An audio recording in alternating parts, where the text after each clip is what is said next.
Didiagnosa Abi umur 2 tahun 8 bulan. Tapi memang sebetulnya saya udah agak curiga dari dia umur 1 tahun. Em, Abi autistik dan pertumbuhannya itu sama seperti anak-anak lain. Jadi nggak ada, dari baru lahir saya nggak melihat ada satu yang aneh gitu.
Assalamualaikum warahmatullahi wabarakatuh.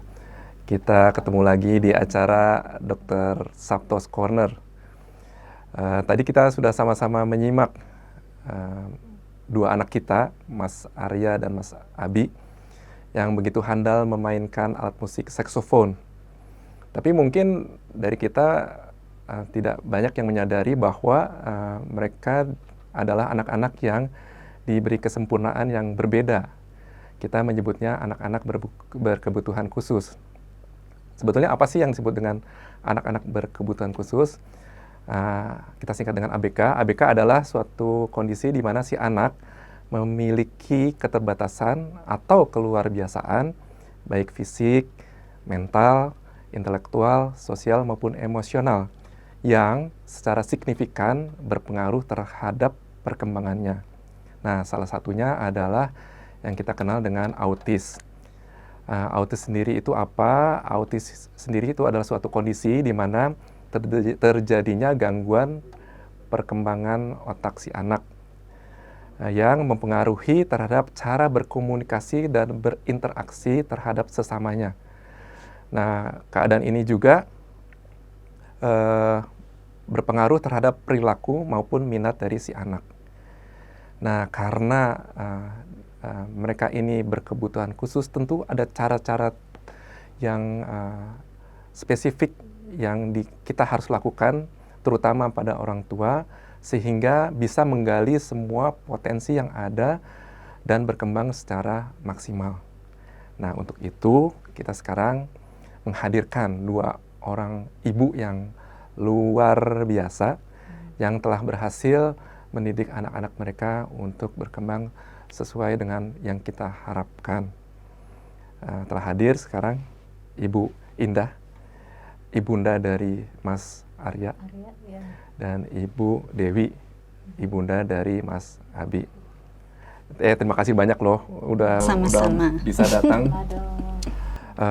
Mudah-mudahan apa yang ibu-ibu akan sampaikan ini bisa memberikan satu pencerahan dan juga motivasi untuk para orang tua yang mempunyai masalah yang sama, kalau itu disebut sebagai masalah. Pertama-tama yang ingin saya tanyakan, kapan sebetulnya ibu itu menyadari bahwa anak kita itu mengalami autis?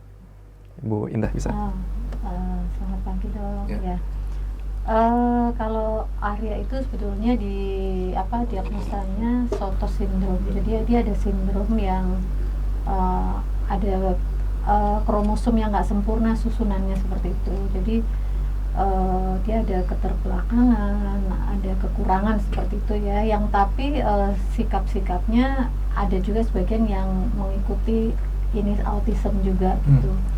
Gejala autism juga, tapi yang utamanya dia adalah Sotos sindrom. Dan ibu menyadari itu ketika Jadi, sejak kandungan atau sejak dia 2 bulan itu dokter melihat grafik pertumbuhannya itu semua di luar grafik pada umumnya kan. Kita kalau bayi itu selalu kontrol bahwa buku pertumbuhan Ghana semua itu di luar, jadi lingkar kepala di luar, panjangnya di luar gitu. Beratnya juga waktu lahir dia emang panjangnya 55 cm dok, terus beratnya 4,02. Nah jadi justru berlebih ya kondisinya. Jadi waktu lahir aja dia emang udah, dokternya udah bilang ini bayi yang jangkung nih katanya gitu. Nah ternyata pada saat dia umur 2 bulan lingkar kepalanya juga nambah, jadi tiap bulan nambah 2 cm dok. Nah akhirnya kita nggak tahu ini sakit apa sebetulnya, kelainannya apa, sampai dengan waktu dia 8 bulan itu kita bawa ke Mount Elizabeth ke Singapura. Nah di sana didiagnosa Sotos sindrom, di mana gejalanya adalah cerebral gigantisme. Jadi kepalanya tuh memang akan lebih besar daripada anak-anak seumurnya.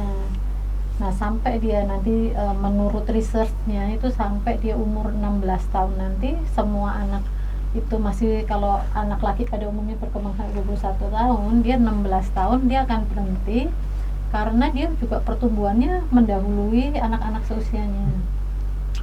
Jadi sekarang Arya itu tingginya sekitar 90 cm. 190 cm ya. Luar biasa. Nah kalau Sotos sindrom yang saya baca biasanya itu masih alhamdulillah Arya itu 190 cm. Kalau yang pada umumnya tuh bisa sampai 2 meter dok. Jadi waktu itu saya juga berdoa jangan sampai 2 meter gitu. Jadi saya mulai tahu dia Sotos sindrom itu waktu dia usia 8 bulan. 8 bulan. Ya. Okay.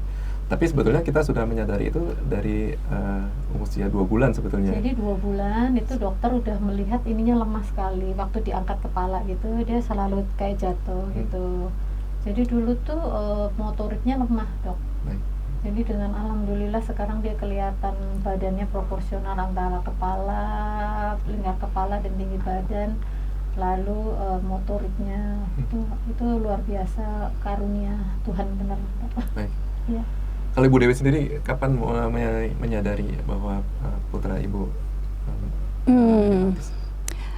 didiagnosa Abi umur 2 tahun 8 bulan. Tapi memang sebetulnya saya udah agak curiga dari dia umur 1 tahun. Abi autistik dan pertumbuhannya itu sama seperti anak-anak lain. Jadi nggak ada, dari baru lahir saya nggak melihat ada satu yang aneh gitu. Anak saya 2, Abi nomor 2,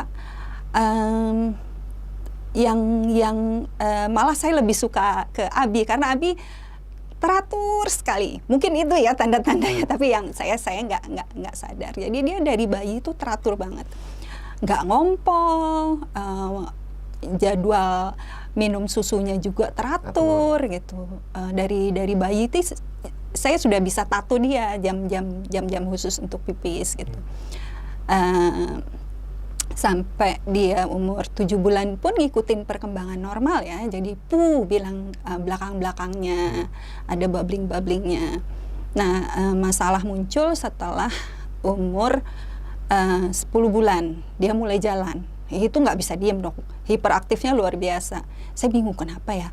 Saya tanya dokter, dia bilang ya nggak apa-apa anak laki, karena kan kakaknya perempuan gitu. Jadi saya pikir oh ya oke, anak laki.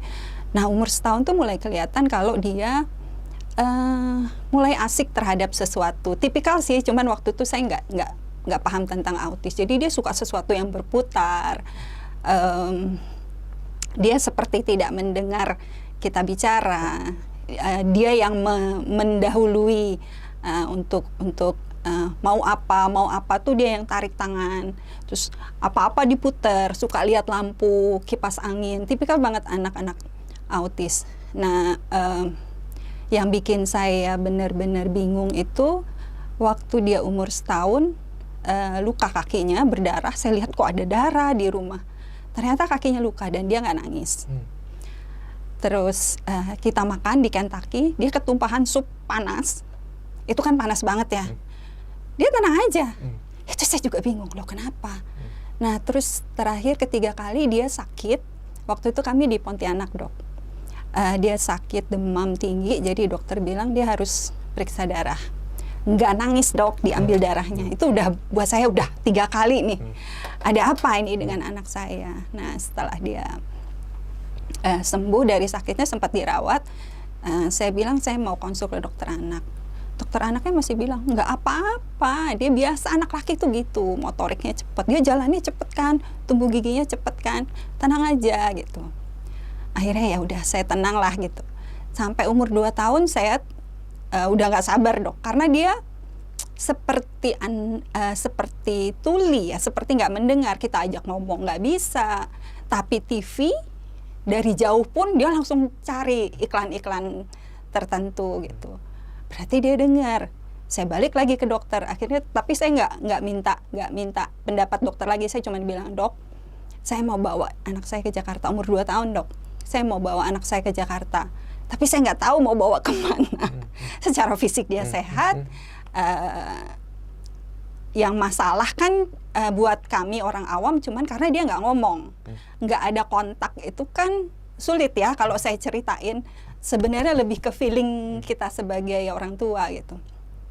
Akhirnya dokternya bilang, ya udahlah bawa ke profesor saya aja gitu. Jadi saya dikasih surat pengantar, saya ke Jakarta. Jadi saya tahu kemana saya harus datang gitu. Nah mulailah dok, umur 2 tahun itu periksa darah dulu, torch, terus bera, terus dari hasil torch dia kelihatan terinfeksi rubella. Nah dicari, di trace, ada di mana ini si rubella, apa ini yang menyebabkan gitu. Jadi telinganya, matanya yang dibuka 1 jam itu untuk dilihat di mana. Sampai terus terakhir di pemeriksaan terakhir tuh ke psikolog, tanya. Tapi dokter psikolog pun nggak menyelesaikan apa-apa. Cuma dia bilang memang dia keterlambatan. Dia masih 2 tahun kan, mau terlambat berapa lama sih gitu kan. Saya balik lagi ke dokternya. Saya bilang, dok saya udah capek banget di sini. Anak saya nggak betah di Jakarta. Saya harus apa? Nah waktu itu dokter neurolog anak, kepala neurolog anak RSCM, dia bilang mungkin anak ibu harus ke sekolah luar biasa. Nah sebelum pulang saya mampirlah ke sekolah luar biasa dok. Maksud saya mau liatin nih, ini anak saya nanti umur berapa saya bisa bawa ke sini gitu kan. Tapi saya salah, saya nggak ngerti sekolah luar biasa itu data A, B, C, D.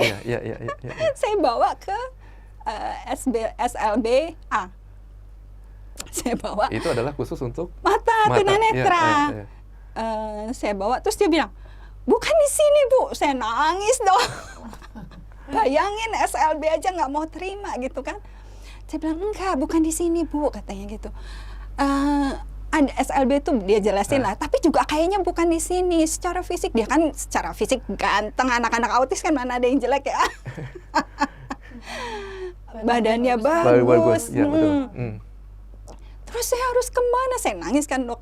Saya harus kemana? Dia bilang, ibu ada sekolah khusus yang untuk anak-anak dengan bisa IQ tinggi, bisa IQ rendah, yang di borderline. Dia bilang itu, coba ibu bawa ke sana. Dia masih 2 tahun tuh saya bawa, karena saya pengen tahu namanya apa gitu. Masalahnya ya dok. ini apa sih Nama masalahnya ini apa? Saya nggak bisa tenang kalau saya belum tahu apa sih, harusnya ada nama untuk masalahnya Abi gitu. Saya bawa ke kepala sekolahnya, kepala sekolah SD waktu itu. Dia juga bilang, ibu ini masih kecil sekali, nanti umur 6 tahun bawa ke sini. Saya bilang, enggak dok, tolong.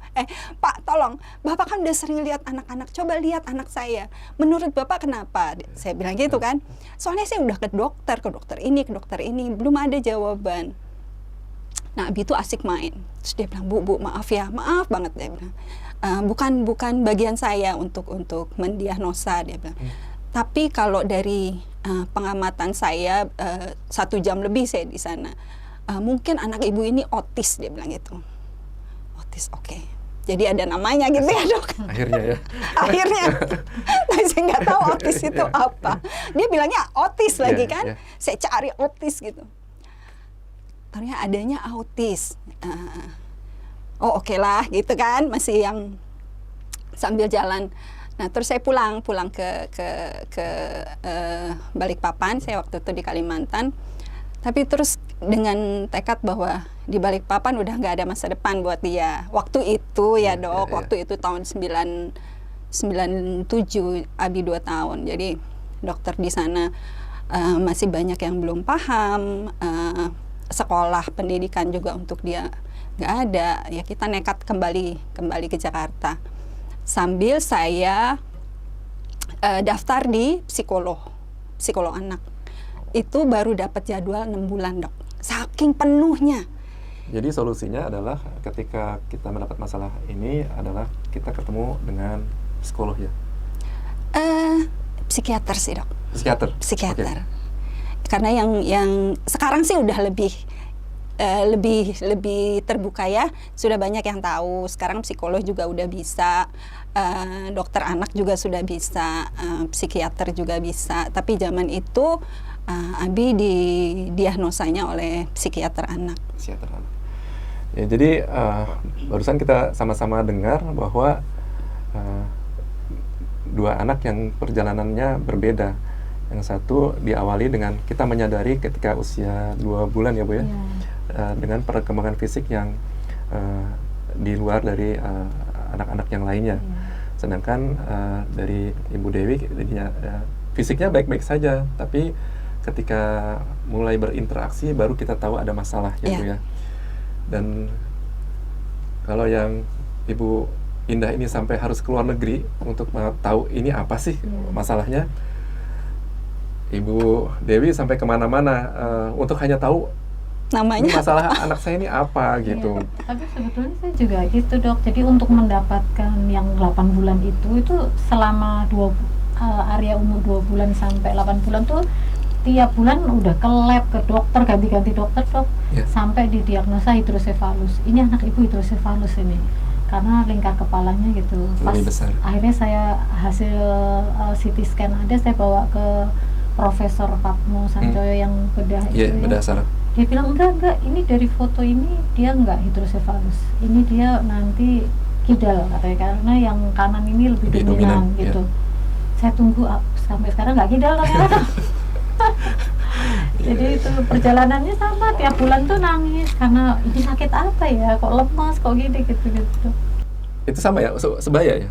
Sebaya, beda berapa bulan aja ya. Jadi pada kondisi pada saat itu emang kita sebagai ibu kesulitan untuk mengetahui masalah apa dengan anak-anak kita gitu ya Bu. Karena awal-awal autisme itu juga tahun 94, 95 boomingnya. Kalau kita bilang booming ya. Itu awal booming, orang banyak yang autism tapi belum bisa didiagnosa, belum pada tahu apa ini. Kalau Arya juga suatu sindrom sampai sekarang saya belum menemukan di Indonesia yang memang ahlinya. Kalau autis udah banyak. Ya.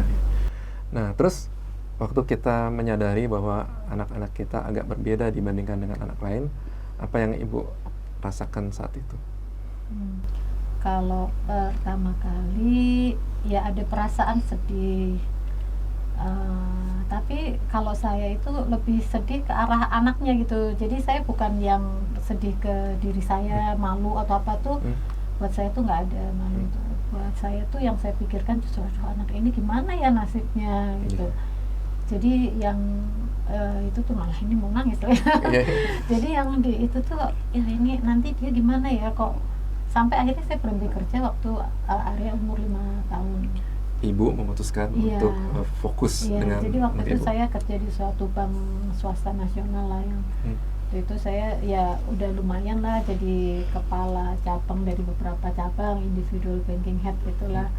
Tapi saya lihat kok Arya ini pada saat berkumpul sama saudara-saudaranya dia ada sesuatu kejadian dia yang jadi tertuduh, tapi dia nggak tahu apa-apa, cuman diem aja. Ini nanti gimana kalau dia seperti ini gitu. Akhirnya saya memutuskan untuk berhenti kerja waktu Arya umur 5 tahun. Kalau Ibu Dewi gimana waktu menyikapi? Ya, itu kan terus Abi didiagnosa 2 dengan tahun ya? psikiater umur 2 tahun 2 tahun 8 bulan akhirnya dok baru bisa ketemu psikiater. Meskipun saya sudah coba-coba baca tentang autis, tapi tetap aja shock juga gitu. Ada dalam hati yang kayak semoga bukan gitu ya. Ada denialnya ya, Iya, penangkalannya. iya. Tapi begitu vonis itu datang ya kaget juga, shock juga, panik lah pasti. Terus apa ya, ngerasa gimana nanti untuk dia. Yayasan Autis kebetulan pas Abi didiagnosa itu baru berdiri dok. Jadi saya mencoba belajar tentang autis itu apa sih, karena ini anak saya dan saya harus bantu dia. Jadi setiap ada seminar, ada pelatihan apapun namanya saya akan ikuti.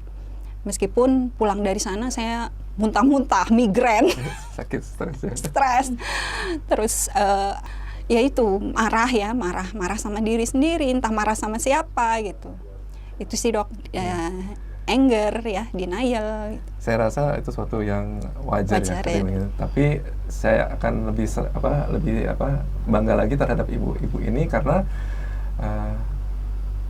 bisa menerima kenyataan itu dan justru lebih berfokus untuk mencari solusinya ya, gimana terhadap perkembangan anak-anak kita.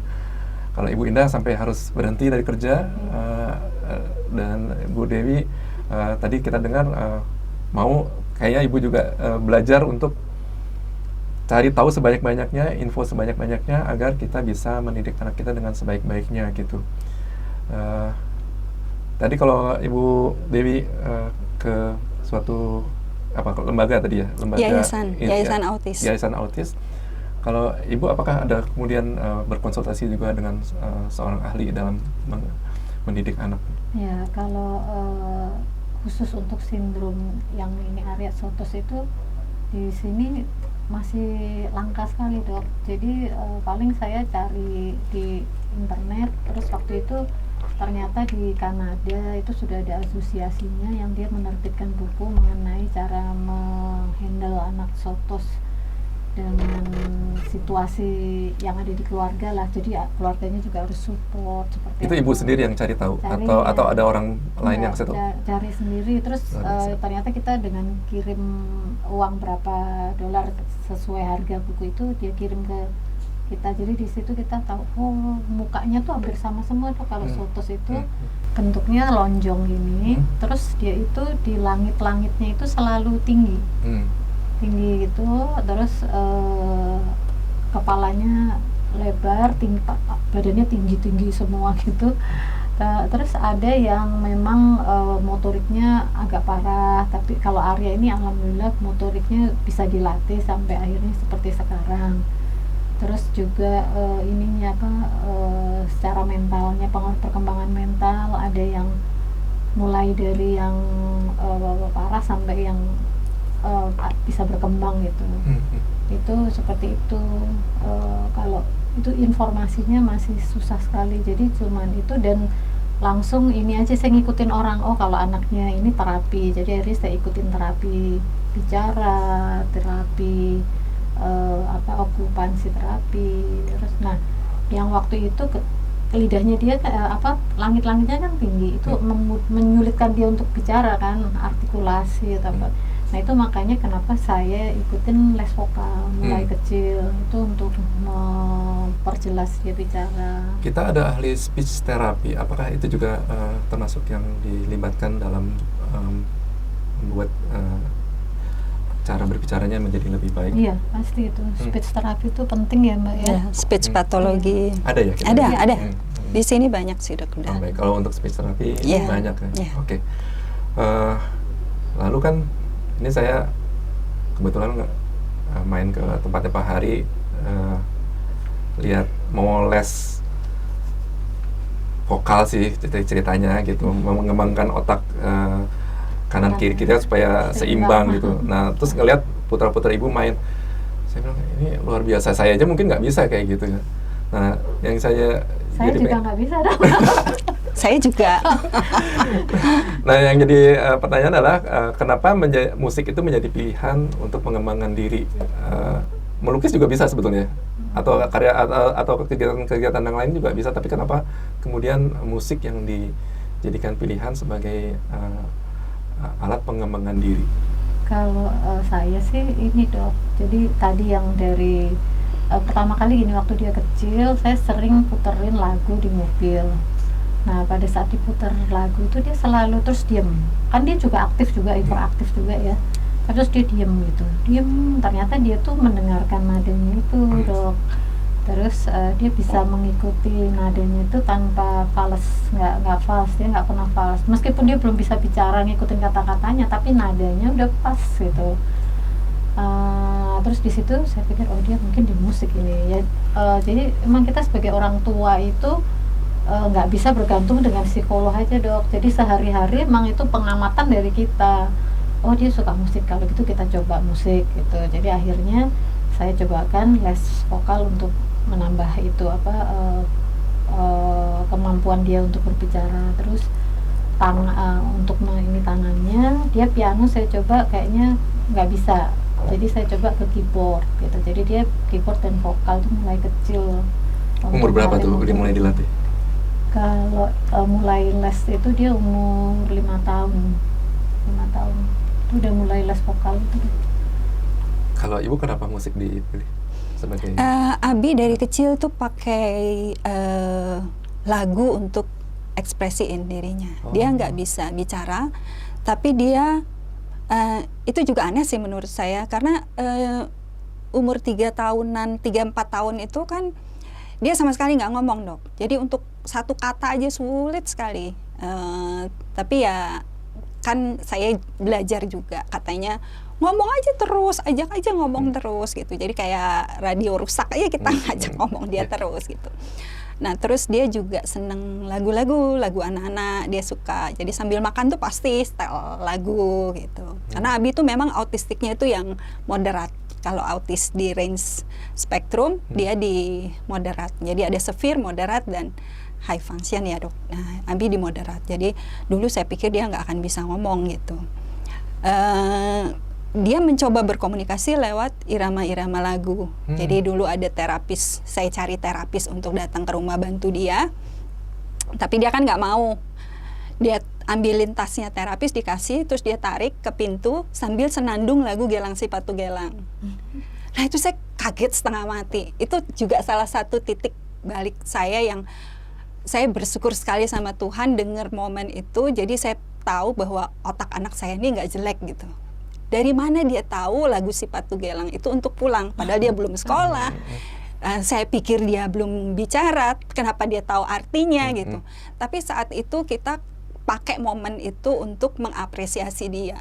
Langsung saya suruh pulang gitu, supaya dia betul-betul tahu dengan berkomunikasi dia dapat apa yang dia mau kan gitu ya Dok.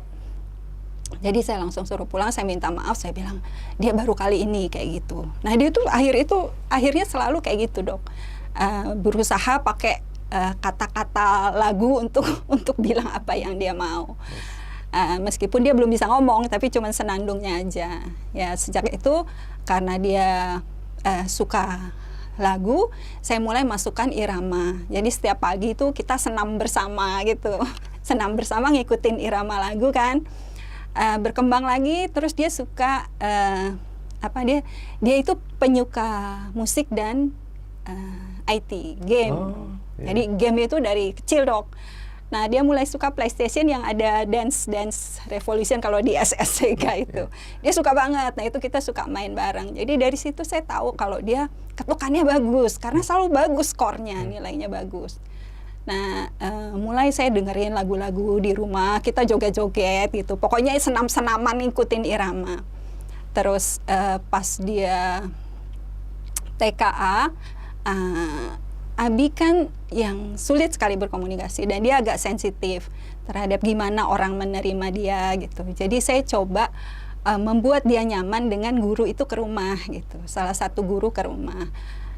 Ternyata guru ini juga pemain musik gitu. Saya bilang sama gurunya, saya bilang, Pak, kasihan dia hari-hari cuma diisi belajar terus. Jadi saya taruh keyboardnya di dalam kamar.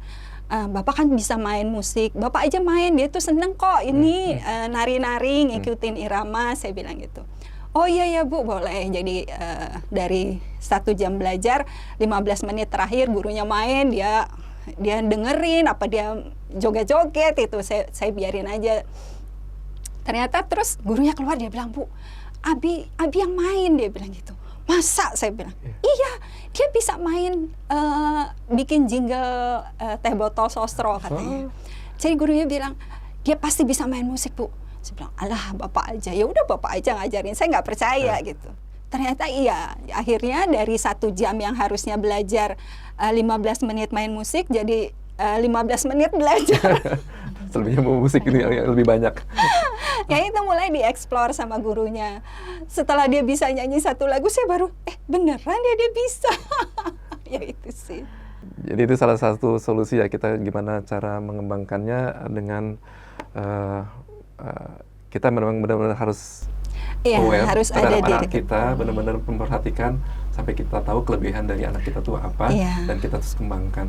Gitu. Tapi ini polanya kayaknya Abi sama Arya ini hampir sama untuk musik itu, sama-sama tajam sekali untuk mendengarkan nada, not, irama. Jadi mereka tuh dokter pencet ini apa, dia udah tahu itu A atau itu do, itu re, itu iya, sampai guru les saya marah-marah terus sama saya nggak bisa nih suruh nyanyi. Dokternya gimana sih, namanya aja dokter suruh nyanyi nggak bisa gitu. Parah bener. Tapi saya ngeliat Mas Abi sama Mas Arya itu luar biasa banget gitu. Iya. Tuh kalau dulu ada suara yang kita belum dengar ya, dia udah pegangan tangan kayak ketakutan gitu kan. Ternyata ada motor yang suaranya kencang mau lewat, tapi kita belum dengar, dia udah dengar gitu. Itu nggak tahu di mana gitu. Kayaknya ambang batas telinganya juga beda sih, Dok. Beda sama kita. Makanya dia dengar lagu apa udah langsung bisa main. Lagu main saksofon juga langsung bisa, main keyboard juga langsung bisa tanpa harus diajarin ini notnya ini dengerin gitu langsung main gitu. Iya, nah terus kan saya begitu lihat Mas Abi sama Mas Arya tuh saya lihat di media sosial kan bagaimana mereka perform gitu. Saya bilang kita aja yang sebagai orang normal kadang-kadang sulit berinteraksi ya gitu. Apalagi kalau kemudian kita lihat definisinya tadi, gangguan yang paling utama adalah interaksi dengan sesamanya gitu.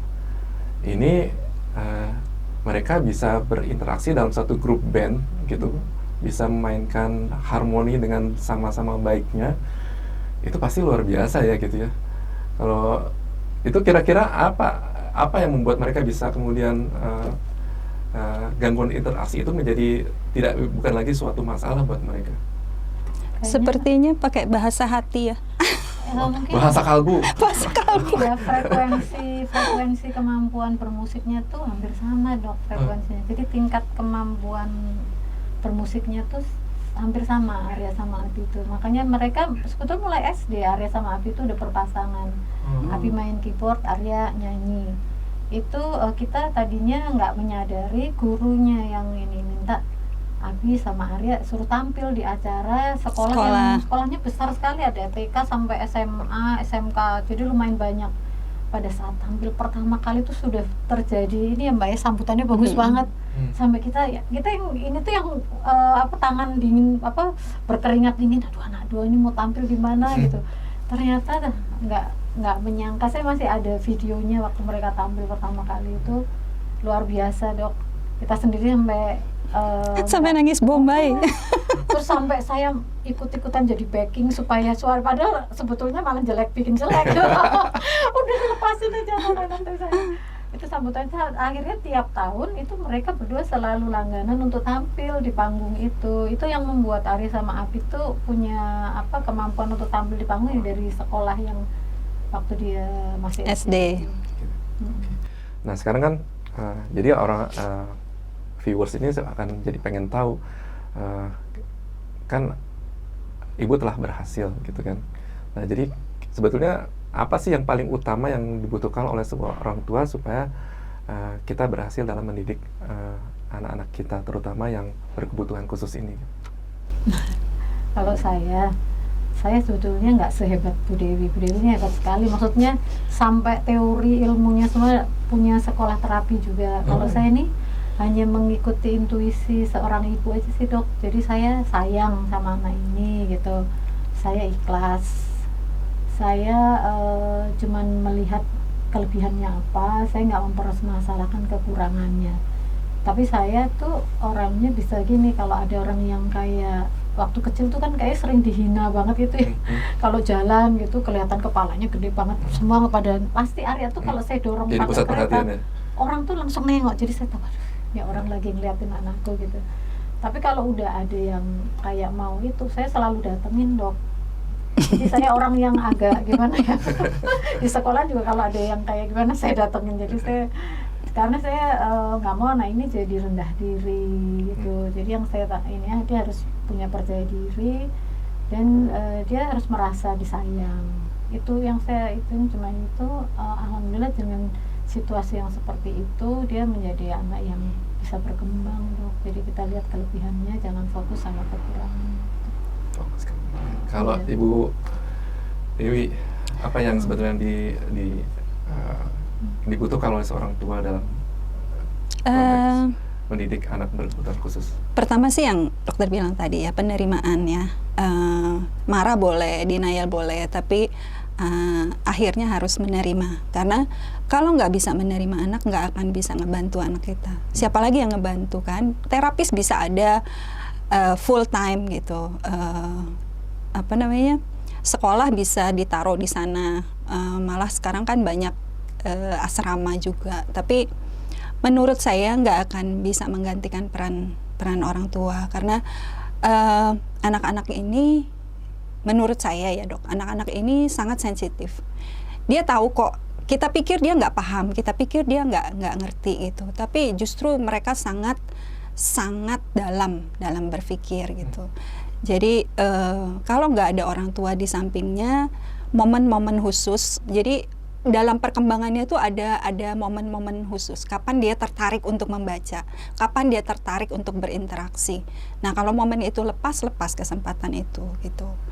Jadi menurut saya sih, mau bekerja atau enggak, tapi orang tua ada di dekat anak, melihat perkembangannya setiap hari. Jadi kita sebagai orang tua kan punya intuisi yang lebih tajam. Jadi tahu kebutuhannya dia saat itu. Jadi kita bisa simpulkan bahwa masalah boleh saja ada, tetapi bagaimana kemudian kita bisa ikhlas menerimanya. Karena dengan ikhlas itu merupakan pembuka jalan untuk mencari solusinya. Terima kasih Bu Indah, Bu Dewi, sama-sama telah memberikan masukan atau informasi yang sangat-sangat bermanfaat buat kita semua. Semoga bisa menjadi berkah buat kita semua. Amin. Sekali lagi terima kasih. Sekian, Assalamualaikum warahmatullahi wabarakatuh.